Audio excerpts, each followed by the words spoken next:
ঋগ্বেদে উল্লেখযোগ্য নদ-নদীর বর্তমান নাম। তোমাদের প্রশ্ন পরীক্ষায় এখান থেকে হওয়ার সম্ভাবনা কিরকম?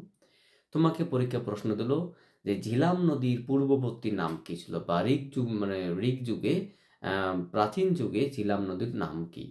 তোমাকে বলল ইন্দাস নদীর পূর্ববর্তী নাম তার আগের নাম কি? তার মানে আমাদের সেই নদ-নদী আগে কি নাম ছিল, এখন সেই নদ-নদীগুলোর নাম কি হয়েছে এবং সেটা কখনকার নদ-নদী?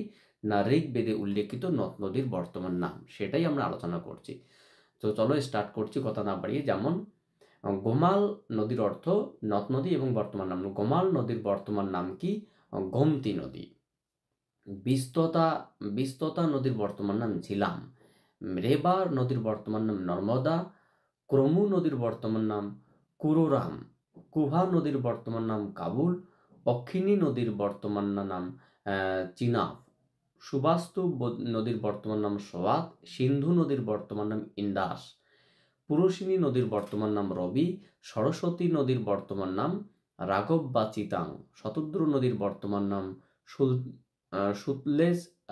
বিপাশা নদীর বর্তমান নাম বিয়াস এবং পম্পা নদীর বর্তমান নাম তুঙ্গভদ্রা। এই ছিল আজকের update. So thank you for watching my video and wait for my next class.